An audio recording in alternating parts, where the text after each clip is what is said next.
Okay, so today we are going to discuss civilization versus the steppes. Okay? Civilization versus the steppes.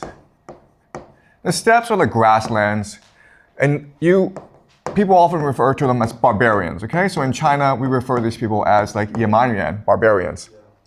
And in school, you're taught that there are major differences between civilization and barbarians, right? So the first major difference is that in civilization, you are allowed intellectual freedom. Because only by reading books, only by going to school, only by learning how to think can you be free to think, okay? And in the steppes, we think of them as emotional slaves. They are unpredictable, they are violent, okay? Second thing is that we think of civilization as open and curious. We love knowledge, we seek to gain more knowledge. Therefore, we are innovative, okay? Whereas the steppes people, they are static, okay? Because they are insular, they're close-minded.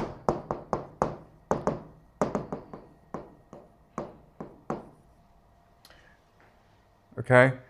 And the last thing is that we think civilization leads to wealth and prosperity. Only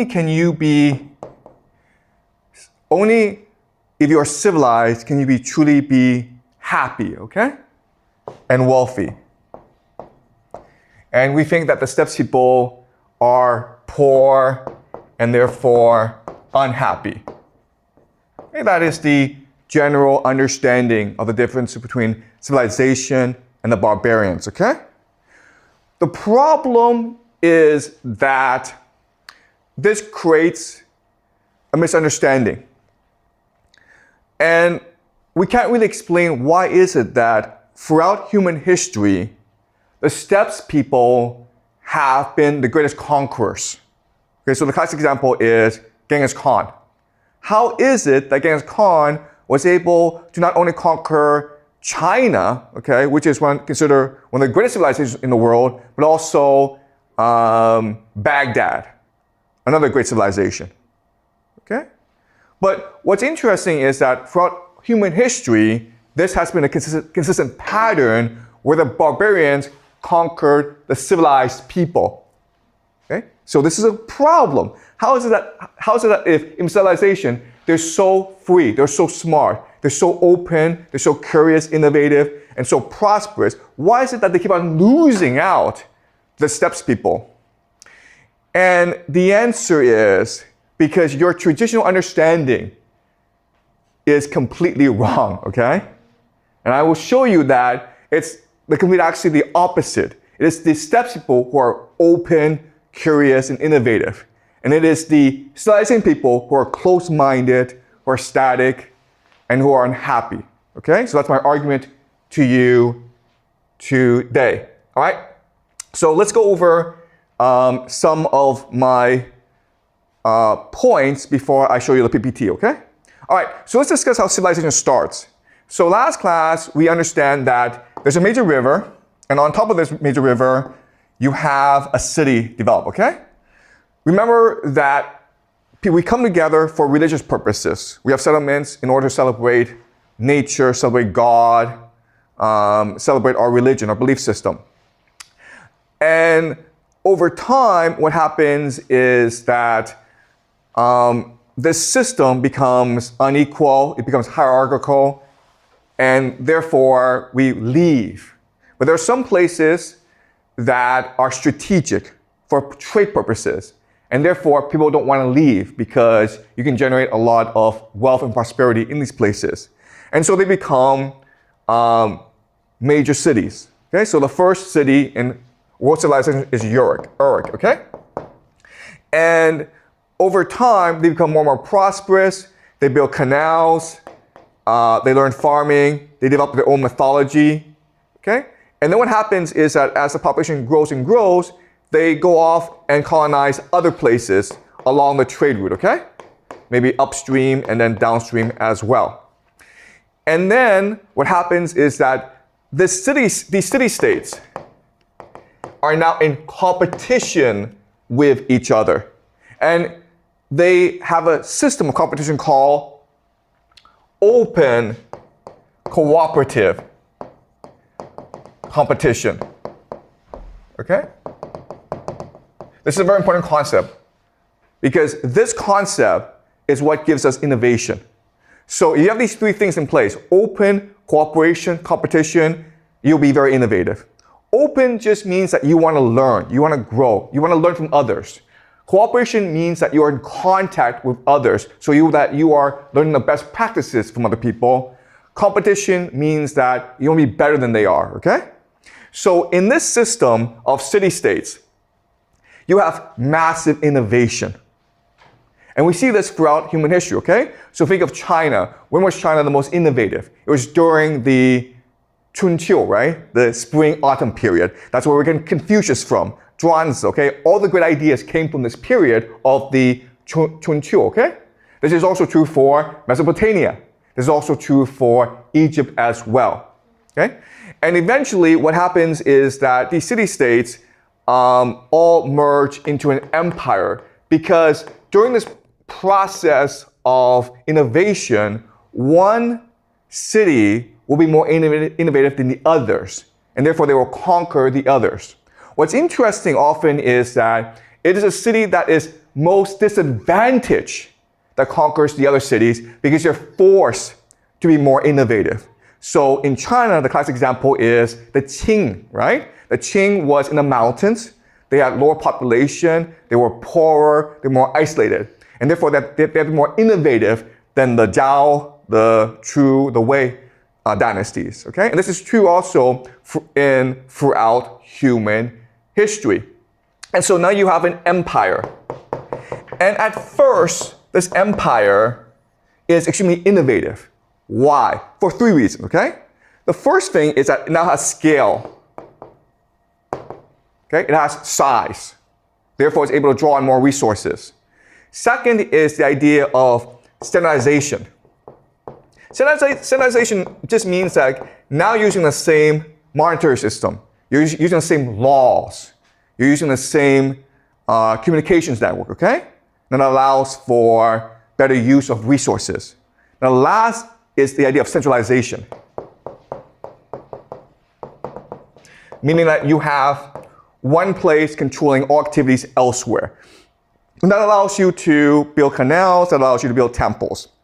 That allows you to undertake massive public works projects, okay? So in the beginning of the empire, there's massive consolidation of innovation, which leads to tremendous innovation, okay? But over time, what happens is the empire becomes the opposite of an open, cooperative competition system. Why? Well, first of all, it becomes insular, okay? Then it becomes secretive. And then it becomes a monopoly. That's what a bureaucracy is. Okay, do you guys understand? Okay? Yeah. All right? So when an empire reaches a certain point of growth, it becomes a bureaucracy, and therefore it kills all innovation. So this idea that civilization leads to innovation is wrong. Okay? Civilization leads ultimately to corruption.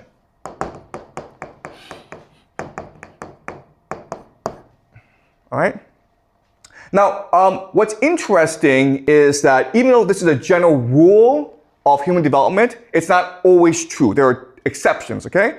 So, for example, one civilization that we know that did not work out like this is something called the Indus Valley Civilization, which is modern-day Pakistan. And we'll discuss this later on. But they were actually, even though they had a city-state system, they were actually peaceful, egalitarian, and artistic. Okay? They didn't go to war with each other. They didn't create a hierarchy. They didn't create a bureaucracy. And we'll discuss later on why this is the case. But this is something that you need to understand. Even though there are patterns to human history, there are always exceptions to the rule, okay? All right, so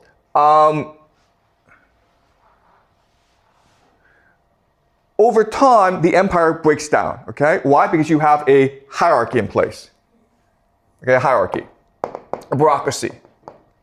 The people are at the bottom. And if you are a person in an empire, your life sucks, okay? It really sucks because you're essentially a slave. Why? Well, first of all, the empire goes to war a lot in order to protect its advantages, okay? So they can at any time just take you to war and you get killed, okay? Second is the problem of debt. It's very easy if you are a peasant to fall in debt. You owe rent to a landlord, then you have to sell your children, okay? So debt really sucks.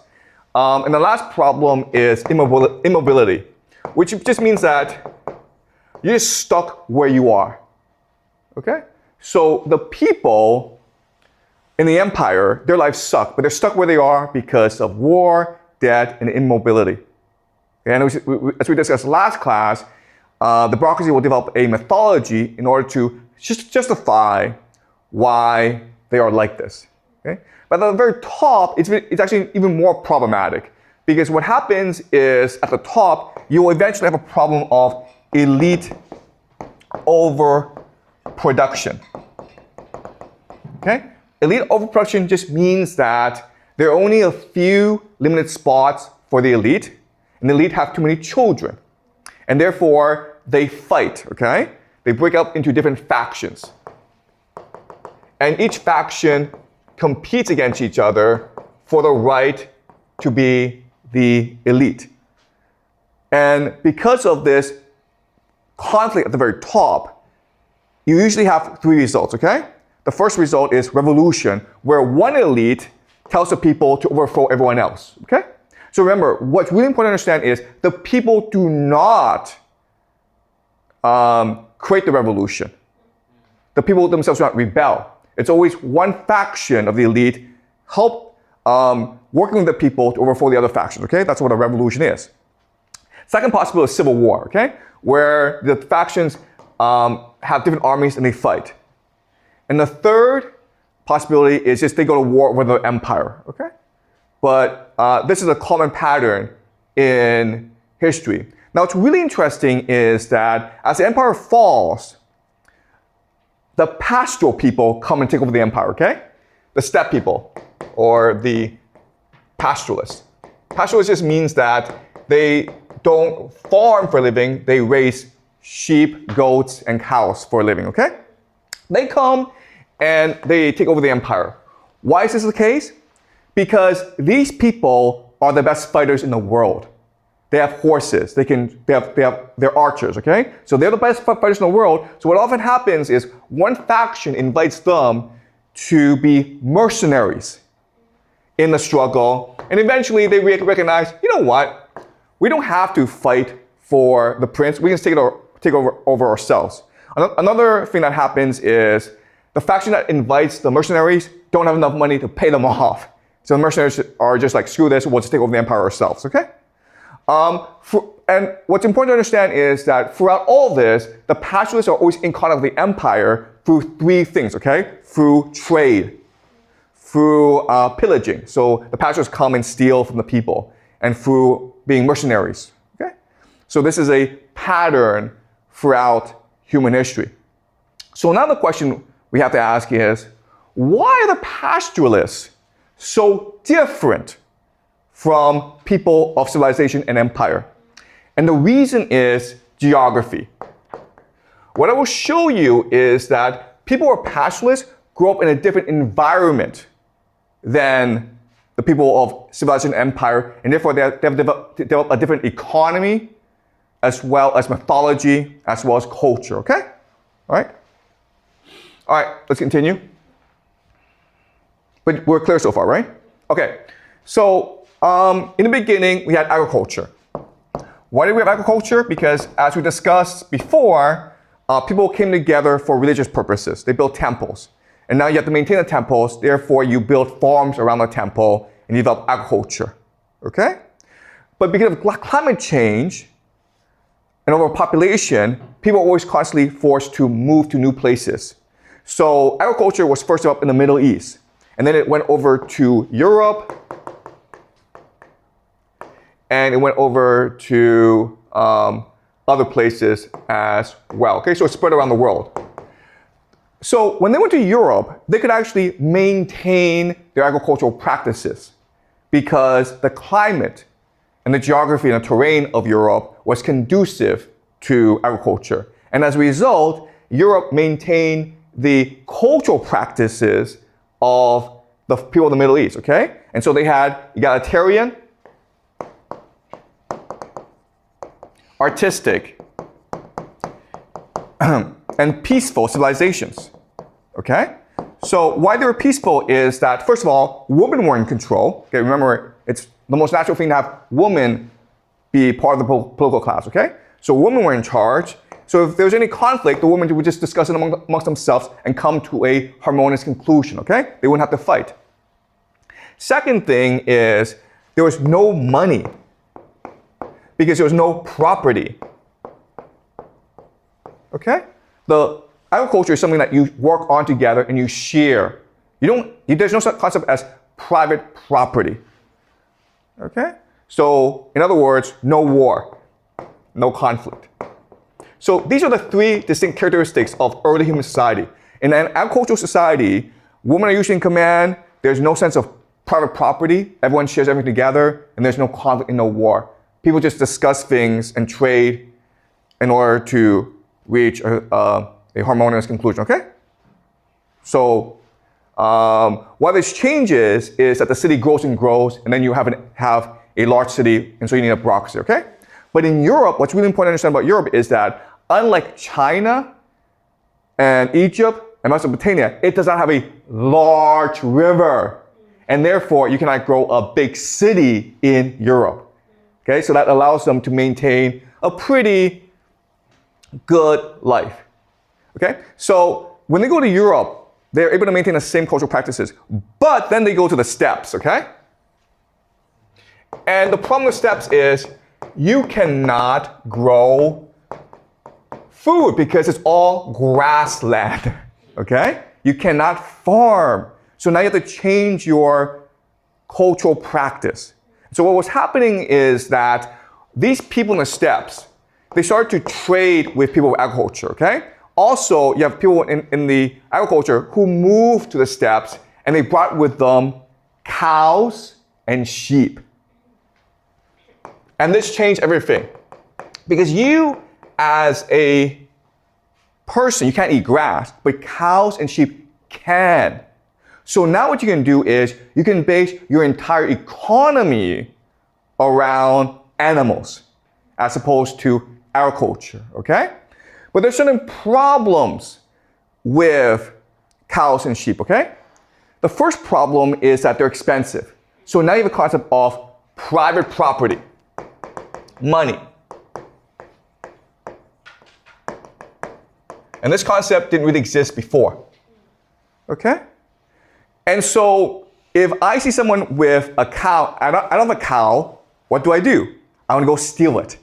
Right? So this leads to conflict now, war and conflict. And because you have private property and war and conflict, you can't have a system run by women. You need a system run by men. This creates a patriarchy, okay? So this is a very important principle in human history. These three things go together, okay? Patriarchy, money, and war, okay? These three things always go together. Patriarchy, money, and war. Okay, so this is changing the economy of the steppes, and it's becoming different from agricultural societies, okay? And so now they need innovations in order to deal with the new economy, okay? So let's go over some of their major innovations. The first major innovation that's very important is the idea of lactose tolerance. You may not know this, but most humans cannot drink milk naturally. Okay, so you need to develop the enzymes to drink milk naturally. And so they were able to do that because they were forced to rely on cows and sheep for their food. They had to learn how to drink milk. But when they learned how to drink milk, when they learned how to eat, when they started eating meat, guess what? They became stronger and taller, okay? So for most of human history, the people of the steppes were the tallest people in the world. They were the strongest in the world, okay? That's the first major innovation that changed their history. The second major innovation is horse riding. Why? Because the steppes are a huge area and it's flat. So you need to move around it a lot. Also remember, cows and sheep eat grass. So when they eat this in this pasture and they finish all the grass, they have to move somewhere else, okay? So the only way to protect your cows and sheep from other people is to be mobile. And so they learn how to domesticate horses, okay? Which is a major innovation and it took a long time. And you can imagine how hard that is to do because if horses see you, what do? They run away. So how do you train a horse to not run away and let the horse ride you? Well, it takes a lot of effort. But because they had to do it, they managed to do it, okay? And so with the horse riding, now you can have another invention, which is the wheel and the wagon. Wheel and wagon. Now you can put all your stuff in a wagon and move from camp to camp. Okay? You can cover the entirety of the steppes. Okay? Does that make sense? Okay? And because of these three major innovations, you now have a different culture. Okay? So let's go over what makes their culture distinctive from other places. Okay? The first is the idea of patriarchy, where men are in control. And the reason why they're in control is because in the steppes, war is a constant thing, okay? So the culture becomes very masculine, very aggressive. It rewards aggression. It rewards courage, okay? The other thing is that when you have a patriarchy in place, you can have more children, okay? When women are in charge, women tend to practice birth control because they want to make sure that every child is healthy and every child lives to adulthood, okay? They want to avoid the risk of dying in childbirth. They want to avoid the risk of their child dying young, okay? But with men in charge, they basically get women to have as many kids as possible, okay? Also remember, like, in this world, there's a lot of conflict, so you need as many boys to fight as possible, okay? But then you have a problem then. If you have a lot of children, you have a problem of inheritance. Like when you die, your cows go to who? Right? Now let's assume you have 100 cows. You have like 10 boys. If you are fair and you give 10 cows to one boy, well, very quickly, your family is going to be poor. And because in the steppes, the weather is bad, your cows are very likely to die, well, then your entire family could be extinct in 2 or 3 generations. So they invented a new concept called primogeniture.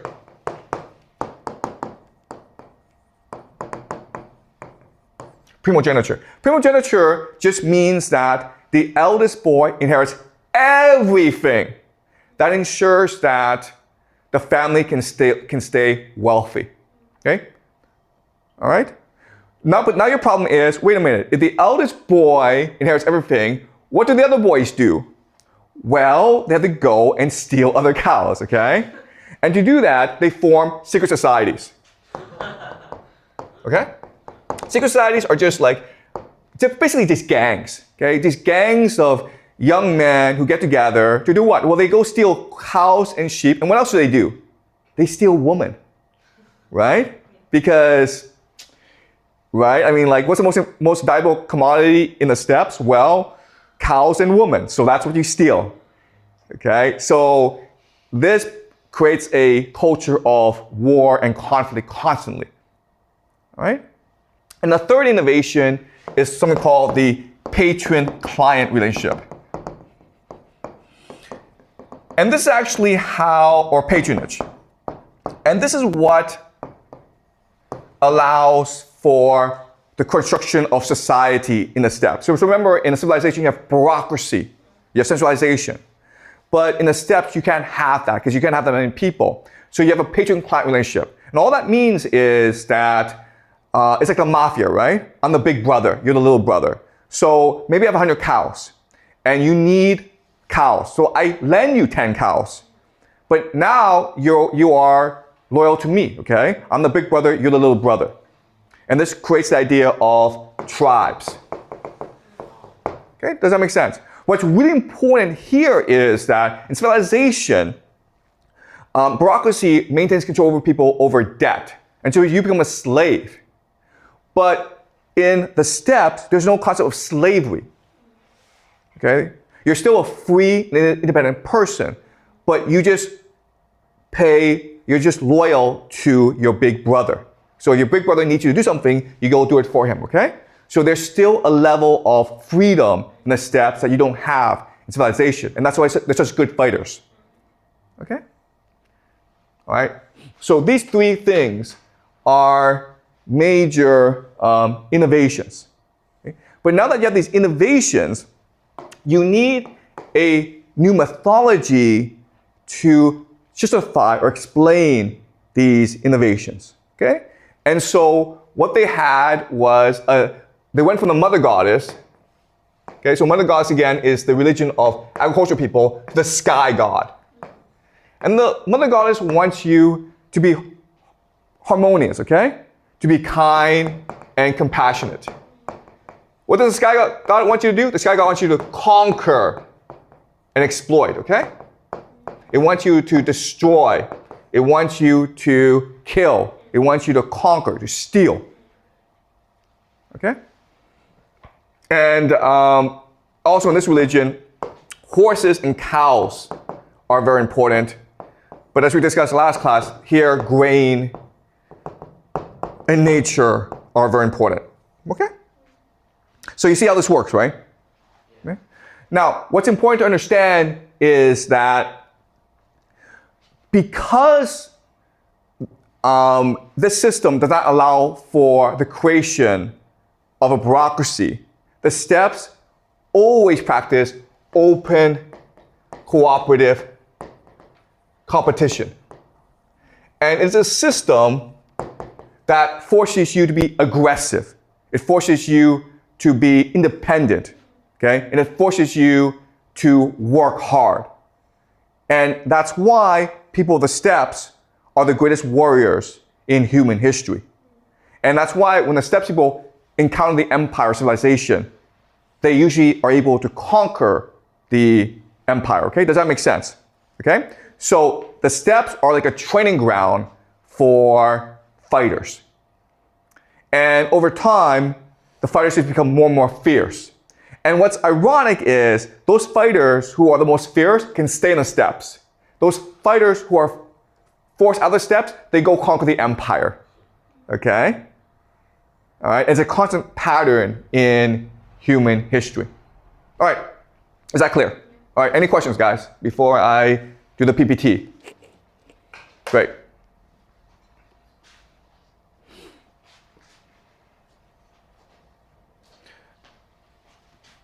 Okay, guys. Yes? So, sorry, can you speak to the mic, please? So earlier you said that these people, they inherit their to their oldest son, right?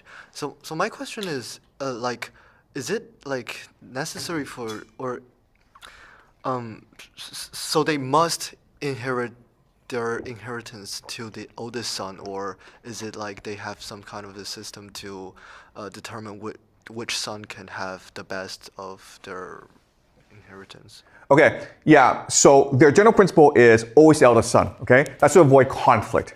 Because if you open up to say, okay, well, whoever is most brave, whoever is most noble, whoever is most wise, that means that they'll just fight each other, okay? And this is what happened after the death of Genghis Khan, right? So the general rule is you always give it to the eldest son. But what if the eldest son has been manipulated by his siblings? It doesn't matter. It does not matter, okay? All right. All right, so legacy of the steppes. All right, so as I discussed, what's happening is that Europe at first was just hunter-gatherer, okay? And they were spread out. They did paintings in caves. They had a pretty easy life, okay? Not an easy life, but it was a free life.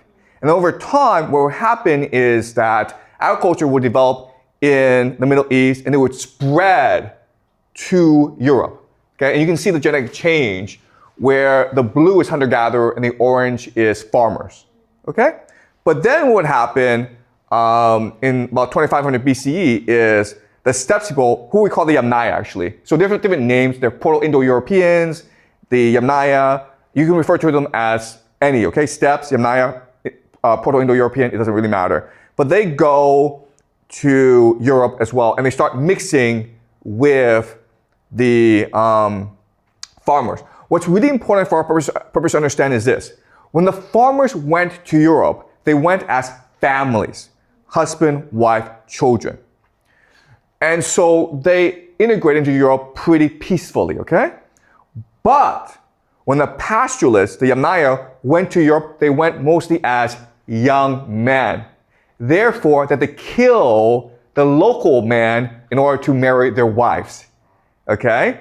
And so basically, from DNA research, we know that it was a genocide, okay? The European farming men were eliminated by the pastoralists, okay? And we have to also remember that the pastoralists, they were stronger, okay? They were taller, and they were more aggressive, okay? All right. Yeah, so this is another map that shows the same thing. What you need to understand is this. This movement is global, okay? So the farmers went to Europe, but they also went to India and Iran, okay? They basically went wherever they could go. Same thing with the Yamnaya, okay? So this is the Yamnaya people. They went to Europe, but they also, look at this, they also went to Iran and India. And we know because when we study the languages, Persian, okay, Hindi, and European languages, they're basically the same languages. So we know there had to be one common mother language to them. Okay, so this is another map showing you the Yamnaya. Again, they went to Europe, but they also went to India, okay, as well as Iran. And by mixing with local customs and religion, they created new religions that had tremendous impact on world civilization. So in Iran, they will give birth to Zoroastrianism, which we'll discuss later on, okay? And these are the Avestas, which is the Bible of Zoroastrianism. In India, they, of course, gave birth to Hinduism. And these are the Vedas, which is the Bible of Hinduism. We'll discuss this later on in the semester, but I want you to be aware of this, okay? So again, we know that this happened at first because of linguistic studies. When we looked at different languages, we discovered there are common words to them. So let's look at father, okay? When Latin is pater, Greek patris, Persian padar, Hindi pita. Pretty similar, okay? Similar with mother. Mother, matar, mitara, madar, mat. So from different linguistic studies, we know there had to be a common language to all of them. And that's why we hypothesize about the Proto-Indo-Europeans. This is an even more stark example where the Proto-Indo-European 2 is Dua, okay? And you can see how it spreads to other languages in the Proto-Indo-European family so that you go from Dua to Twa to Tu in English, okay? So all these languages are interrelated. That's why if you speak one, like English, it's pretty easy for you to learn the other languages as well. Whereas if you speak Chinese, it doesn't really help you when you go learn other languages, okay? All right. Now, linguists have done studies of words that are distinct to Proto-Indo-European. And these are the words that they discovered, okay? Bull, cow, ox, ram, eel, dog, grain, cauldron, wrestling, wealth, households, families, clans. These words are unique to their culture. And therefore, we're able to group these words together and discover there are 4 characteristics, okay? First of all, they have lots of words for wheel. They have words for dairy. They don't have farming terms, and they have words for horse, okay? That's why we're able to figure out that these are nomadic pastoralists. Therefore, they must be from the steppes, okay? And then through archaeology and DNA studies, we're able to have a better understanding of who they are. Okay, and as I said, they have to be pastoralists, okay? Because of the way they use words. So let's talk about old Europe before the Yamnai come and conquer them. Okay, so this is Maria Gimbutas, who is an American Lithuanian anthropologist. And she's the first to hypothesize that old Europe must have been conquered by these people because she did a lot of archaeology and discovered that their culture was primarily peaceful, it honored women, and it espoused egalitarianism, okay? This is exactly what I said previously. And the Yamnai people were completely different. They were a patriarchy who had private property and which was very aggressive, okay? She wrote many books, The Language of the Goddess, and her work is amazing, okay? So if you have a chance, please do study her work. And so let's read what she wrote, okay? So this is the mother goddess civilization, something that we thought we'd discuss a lot in this class. The goddess in all her manifestations was a symbol of the unity of all life in nature. Her power was in water and stone, in tomb, in cave, in animals and birds, snakes and fish, hills, trees, and flowers. Hence the holistic and mythopoeic perception of all the sacredness and mystery of all there is on earth. Okay? So again, this is a religion that practices balance and harmony because everything is sacred. Therefore, you cannot destroy life without first getting permission from the mother goddess. Okay? This culture took deep delight in the natural wonders of this world. Its people did not produce lethal weapons or build forts in inaccessible places as their successors did, even when they were acquainted with metallurgy. Instead, they built magnificent tombs, shrines, and temples, comfortable houses in moderately sized villages, and created superb pottery and sculptures. This was a long-lasting period of remarkable creativity and stability, an age free of strife. Their culture was a culture of art. Okay? So this is a very nice place. They don't fight, they're egalitarian, they practice art.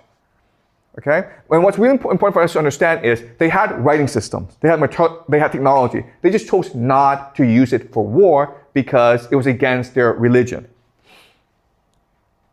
So they also had writing systems and they had symbols. Okay? And this is something that Maria Gimbutas has done a lot of research in. Okay? I won't go into their writing system. So when the Yamnai came, they basically completely invert the culture. So for example, the old Europeans believed that the snake was a symbol of life energy and regeneration, a most benevolent, not an evil creature. It was the Yamnai who introduced the idea that the snake is a devil, okay? All right, and that's where we get the concept in the Bible from. Black to them is a good color. White is a bad color. White because black symbolizes life. White symbolizes death, right? Black did not mean death or the underworld. It was the color of fertility, the color of damp caves, and rich soil of the womb of the goddess where life begins. White, on the other hand, was the color of death of bones, okay? And again, when the Yamnai come, they will invert this. What's really important to understand is, in this society, women are in control of their power and agency. And why? Well, it turns out that this book, Sex at Dawn, okay? It turns out that women are just better at managing social relationships than men are, okay? So this is Sex at Dawn by Christopher Ryan. And he tries to show us that for most of human history, women had sexual agency. And one piece of evidence is the fact that human men have larger penises. In fact, the largest penises of all primates, okay? So gorillas are much bigger than we are. We have bigger penises. Why? Because we have to compete in order to put our semen into women, right? Because women have multiple sexual partners. And so that's one major advantage of sexual freedom for women. Men have bigger penises, okay? All right? Even when women had long-term intimate partners, husbands, they had sexual partners, okay? So the idea is that for most of human history, love and sex were not the same thing. Love is intimacy. Sex is just fun, okay? In some societies, women would have many husbands, usually brothers, okay? And that's a way to maintain peace and harmony in your society, okay? If a woman is allowed to marry many brothers together. Okay? All right, so the book looks at the Milesian people where they practice sexual freedom for women. And the explanation is that semen was essential to human growth and development, okay? So if a bride got married, then all the men would come and impregnate her because the idea is that semen is sacred and they want to give her as much life as possible, okay? All right, now you may be disgusted by this, okay? But I think there's a very good counter-argument, okay? So the argument is that it's not honorable for a woman to love anyone except her husband, and that this evil being among them, he himself was not sure that his son who was there present was his son, okay? So the system sucks because if you're a guy, how do you know that that person is your son? And the natives respond by saying, you French people, okay, so he's talking about the French missionary, you French people love only your own children, but we all love all the children of our tribe, okay? So that's what humans can do. We can love each other. There's no limit to our love. So in the system that we have today, a patriarchy, we only love our own children. But in their system, the ancient system, everyone loved each other's children, okay? Everyone loved all children. And quite honestly, in this system, it's better to be a child, right? And in this system, you would never, ever develop depression, okay? All right. Again, women are just better politicians than men because women are more willing to cooperate, women have more emotional intelligence, and women can use sex and gossip as mechanism of control, okay? So this is all pretty common sense, right? All right, but the question then is, if this world is so wonderful, why did it collapse? Well, there are three major issues with agricultural societies, okay? The first major issue is that it's static. It does not innovate. Second major issue is climate change. If the weather changes on you, you're screwed. And the third problem is disease, right? Because you're living close to animals. You're living close together. So if a disease hits you, you're all screwed, okay? And that's very different from the steppes people who live far apart from each other, okay? All right. So we know that in Europe, the farmer communities, the population collapsed, okay? So this is the level of carbon dioxide in the air. We can measure the level of carbon dioxide in the air. We know that in about the year 3000 BCE, the population collapsed, okay? All right, it collapsed everywhere in Europe. Why this happened? The plague, guys, okay? That's a problem with being a farmer. You are always susceptible to the plague. So we know that maybe, 4,000, 5,000 years ago, a plague broke out, okay? The Black Death, basically, by rats, okay? And remember, in this world, we trade with each other. So the Black Death was able to go everywhere and wipe out farming communities, okay? Even spread as far as China, okay? But the thing, though, is the steppes people are not as impacted because they live far apart from each other. So if one got the disease, you're not going to spread it to your entire family, your entire community. Whereas a farming community, they will, okay? So there's this huge drop in the population because of Black Death in Europe, okay? That's number one. Number two is climate change. So we know that now and then there's this huge climate change and that destroys agriculture, forcing people to migrate. And this is what we suspect happened in old Europe as well, okay? And so what's happening now is that because your society is static, because of disease, because of climate change, the population in Europe went all the way down, leaving the Yamnaya opportunity to come invade, okay? And they did come invade. So as you can see, when the agricultural people came, they came as families, okay? So the blue is the man, the red is the woman, okay? So 1 to 1, they go into Europe. But when the Yamnaya come, they come as young men, okay? So it's mainly blue, okay? And of course, what do young men do? They come and they steal your woman, okay? That's what young men do, guys. All right, and over time, what they will do is slowly establish new cultures because what's happening is that their culture is blending with other cultures as well. And why this is happening is the geography is different, right? So in the steppes, they have a certain culture, but when they move to agriculture, they now have to combine their culture with the local ones. And this happens in, everywhere, producing different cultures and producing different languages as well. Okay, so all of Europe was radically transformed because of this migration. And again, this migration, it was basically a genocide. So you look at Britain, okay? The people who built Stonehenge are gone. This is a farming agricultural community who worship the mother goddess, okay? And then all this wonderful science and technology that's now lost to us, because what would happen is the Yamnaya would come and kill everyone, okay? So this is the blue is the farmer people, the red is Yamnaya. Total genocide, okay guys? Men and women were all killed. Why? Because maybe the men and women chose to fight together, okay? In Spain, it's a different story because what would happen is that all the men would be replaced, okay? So the Y chromosome is the male chromosome. So before the year 2000 BCE, you had a lot of blue, right? But as you can see, if you move further, it's all gone. They killed all the men in Spain, okay?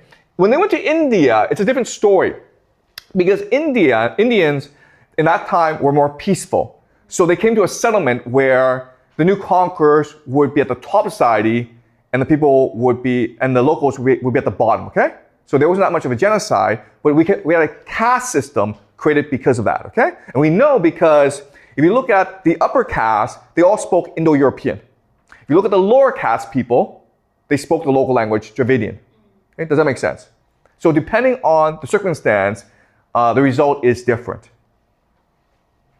All right? Okay, this is a wonderful book called The Horse, the Wheel, and Language, written by David Anthony, who's a Harvard anthropologist. And he explains to us the Yamnaya culture and why they were so dominant, okay? So one thing that is unique to the Yamnaya is their mythology. It's a mythology of violence, of struggle, of dominance, of conquest, okay? And how the mythology works is, in the beginning, there were two brothers, twins. One named Man and the other named Twin. They go around by the world and they're accompanied by a great cow.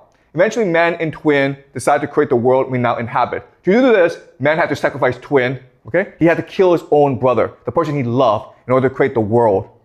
And the gods thanked him for that. The gods blessed him for that. Okay, so this is a world that is pretty violent, okay?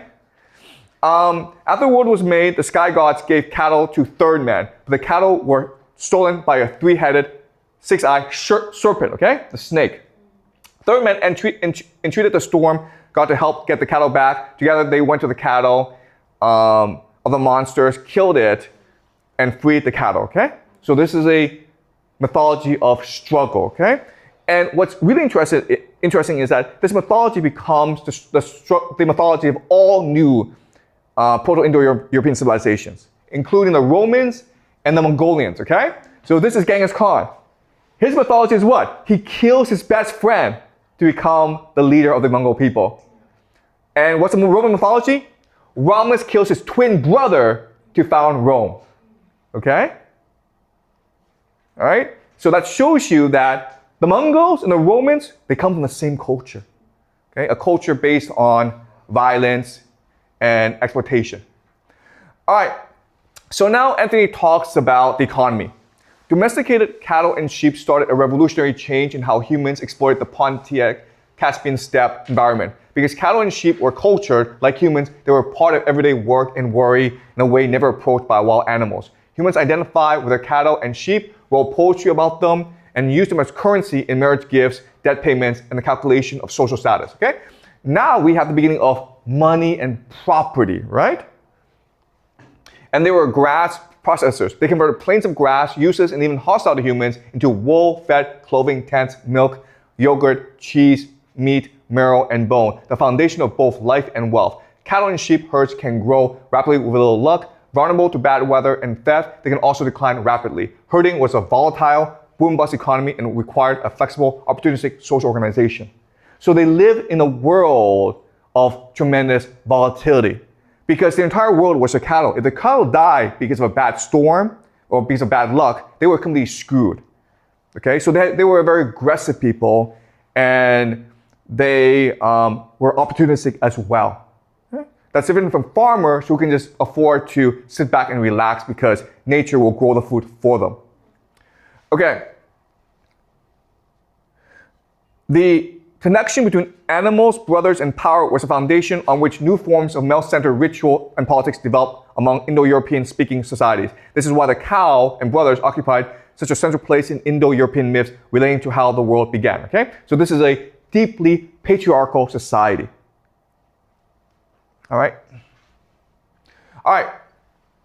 Participation in long-distance trade, gift exchange, and a new set of cults requiring public sacrifices and feasting became the foundation for a new kind of social power. Stock breeding is by nature a volatile economy. Herders who lose animals always borrow from those who still have them. The social obligations associated with these loans are institutionalized among the world's pastoralists as a basis for a fluid system of status distinctions. Those who loan animals acquired power over those who borrow them, and those who sponsored fees obligate their guests. Early Proto-Indo-European included a vocabulary about verbal contracts bound by oaths used in later religious rituals to specify the obligations between the weak and the strong, okay? All right, so the idea here is there's no slavery in the system, okay? But there is obligation, there's loyalty. If I take you out for a meal, guess what? Now you owe me a meal. If I take you out for a meal, I'm now your big brother, okay? And that's what keeps the society cohesive. And this is important because if no one's a slave and everyone's free, then everyone is a great warrior because you're fighting for yourself. Okay? You're not fighting because someone asked you to. And that's why in wars between empires and these people usually win. Okay? Because they're much more motivated. All right. Wealth, military power, and a more productive herding system probably brought prestige and power to the identities associated with Proto-Indo-European dialects after 33 BCE. The guest host institution extended the protections of oath-bound obligations to new social groups. An Indo-European speaking patron could accept and integrate outsiders as clients without shaming them or assigning them permanently to submissive roles as long as they conducted the sacrifices properly. Praise poetry at public feasts encouraged patrons to be generous and validated the language of the songs as a vehicle for communication with the gods who regulated everything, okay? So another way of saying this is that even though there are wealthy people and poor people, they are still treated with respect, okay? It's a very egalitarian society, okay? And what keeps the system in place is their belief in the gods, okay? The belief that if I do you a favor, then you owe me a favor. We have a contract now. And the gods oversee the contracts. And what's really important is that this is an open-ended system, so it's easy for me to bring in more people into this system. Okay? Okay, and that's why, again, they were such an innovative, cohesive, and open society. Okay, the last thing we'll talk about are these young men who enter secret societies. Okay, and they enter secret societies and become, like this mafia gangs. Okay. The institution of the Morabon, the warrior brotherhood of young men bound by oath to one another and to ancestors during a ritually mandated raid, has been reconstructed as a central part of Proto-Indo-European initiation rituals. Okay, it's a very important part of society because these young men otherwise have no place to go. Okay, and if you want to know who they are, they're basically the Vikings. Okay, so the Vikings are the direct descendants of these people. Okay, all right. All right, so let's talk about the Mongols. The Mongols conquered the world, most of the world, and the question is, how did they do it? Okay, and I've already told the answer. Okay, because the steppe people have always been good at conquering empires. These are the Mongols. The secret weapon, of course, is a horse archer. This is like the ultimate weapon for most of human history. You could not defend against a horse archer. They were fast, they were strong. And these were the best warriors in the world. So this has been a consistent pattern in human history. First, the Yamnai came and conquered Europe, India, and Iran. But then you had the Scythians, okay? Same place, same people, same culture. Guys, this is not a race of people. This is a culture of people, okay? Because remember, at this time in human history, genetic exchange is very common. Okay? The Scythians were dominant. Then you have the Medians, who would later on give rise to the Persian Empire. Okay? Sorry. Oops.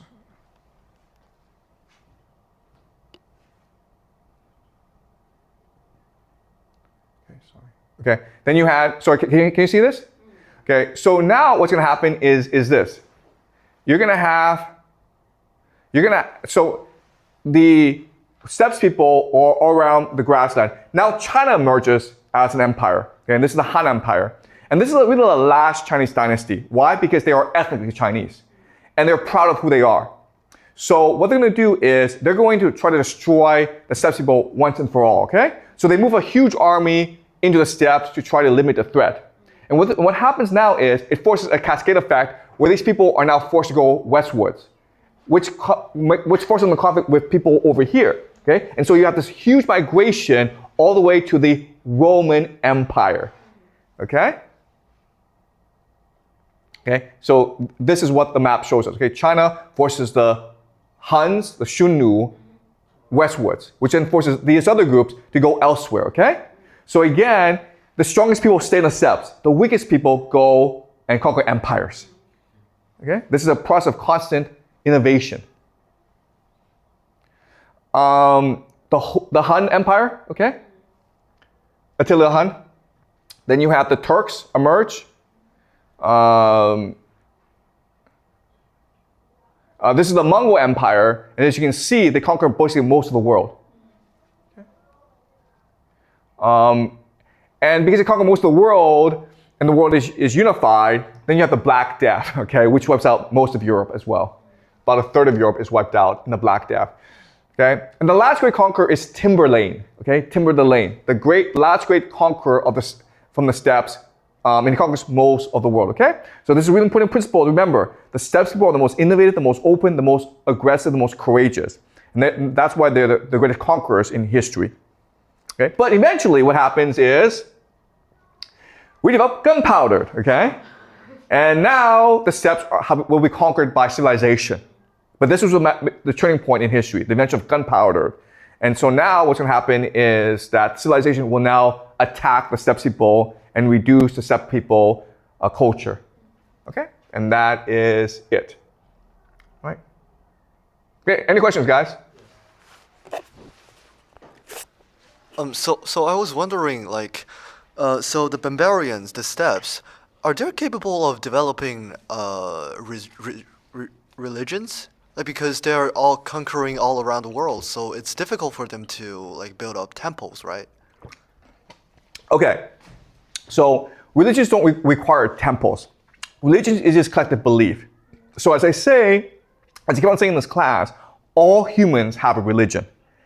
Okay, a religion is just a worldview, understanding of how the world works. That answers 3 questions. Where do we come from? Why are we here? Where are we going? Okay? Even today, even though we're atheists, we're still religious.